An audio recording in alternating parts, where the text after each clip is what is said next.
브리핑이 있는 저녁 시간입니다. 사망자만 1,000명이 넘었던 유해 가습기 살균제가 과거 군부대에서도 사용한 것이 뒤늦게 확인됐습니다. 네, 관련 소식 이현아 기자와 함께 알아보겠습니다. 어서 오십시오. 안녕하십니까. 어서 오십시오.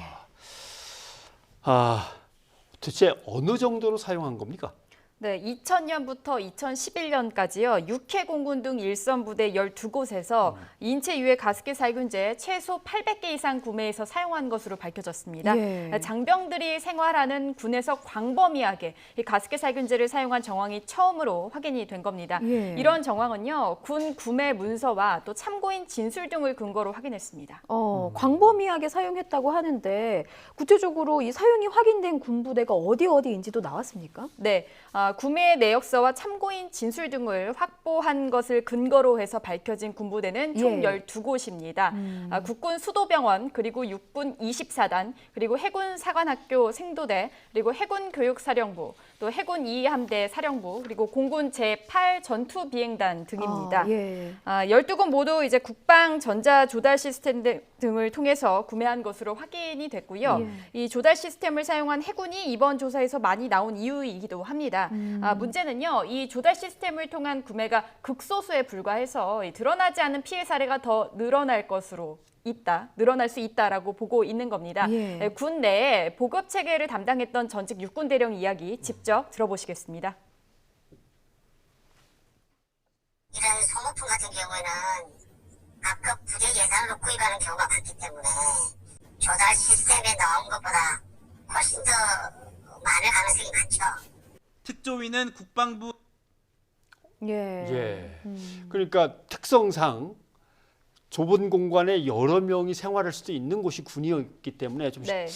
그럼 지금까지 피해자는 어떻게 파악이 됐습니까? 명확하게 지금 피해자다라고 나온 숫자는 1명입니다. 확인된 피해자는 30살 이모 씨 1명인데요. 이 씨는 2010년 1월부터 3월 국군 양주병원에서 외상으로 입원을 했고요. 그 병원에서 사용한 유해 가습기 살균제로 폐섬유화 진단을 받았습니다. 네. 이후 이 씨는 2016년 정부에 가습기 살균제 건강 피해 신고를 했고 예. 2017년에 4단계 폐손상 판정을 받았습니다. 네. 근데 이 피해자 이모 씨 경로가 중요하잖아요. 내가 네. 어떤 경로 통해서 피해를 입었다. 군에서 피해를 봤다고 입증할 수 있었던 이유는 뭔가요? 네, 어떻게 밝힌 일단 겁니까? 굉장히 중요한데요. 예. 이 씨가 과거 한국환경산업기술원이 실시하는 이 살균제 피해 신고와 조사에 참여를 했습니다. 예. 그리고 그 과정에서 내가 국군병원에서 살균제 노출로 폐질환에 걸린 것 같다라는 취지로 진술을 했습니다. 이후에 이 해당 자료가 특조위에 넘어가면서 본격적인 조사가 시작이 됐습니다. 예. 이 씨의 경우는 입원 전까지는요, 이 폐가 깨끗하고 건강한 상태였습니다. 이후에 이제 특조위는 이 씨의 진술 내용을 바탕으로 해서 조사를 벌였고 입증 자료와 진술을 확보한 겁니다. 예. 내역서를 좀 보면요, 지금 본 게 이제 이 씨가 입원했던 국군 양주병원에서 2010년 이 유해 가습기 살균제 100개를 총 48만 원에 구매한 내용이 담겨 있습니다. 예.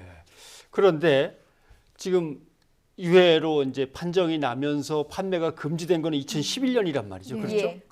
이제 문제가 된 까닭은 뭐죠? 맞습니다. 그러니까 가습기 살균제가 사실 이제 인체에 유해하다 하면서 전량 회수 조치가 된 시점이 바로 2011년 8월입니다. 예. 근데 이후에 이제 같은 해 질병관리본부가요, 국방부에다가 공문을 하나 보냅니다. 이 유해물질 이 제품을 사용하는지 좀 확인을 해봐라라는 내용을 공문을 보냈고요. 이후에 국방부가 이 해당 제품에 대해 회수 조치하겠다라는 내용의 회신을 보냈습니다. 그게 마지막이었습니다. 예. 이후에 이제 건강 피해나 피해자 규모 등에 대한 조치는 없었습니다.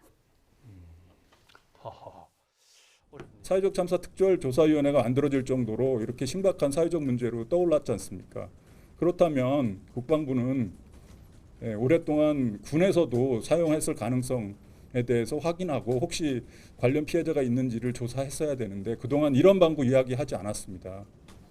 네, 그래서 특조위는 예. 오늘 이 발표에서도요, 지난 8년간 가습기 살균제 문제에 대해서 모른 척 침묵하고 있었다면 군에 대한 국민의 신뢰를 해치는 문제다라고까지 밝혔습니다. 예. 예. 국방부의 입장은 어떻습니까? 네, 일단 국방부는 현재까지는 이 군 피해 사례로 확인된 바는 없다. 예. 하지만 앞으로 이 전 부대를 대상으로 해서 실태 조사를 진행하겠다라고 밝혔습니다. 예. 그럼 앞으로 조사는 어떻게 진행이 됩니까?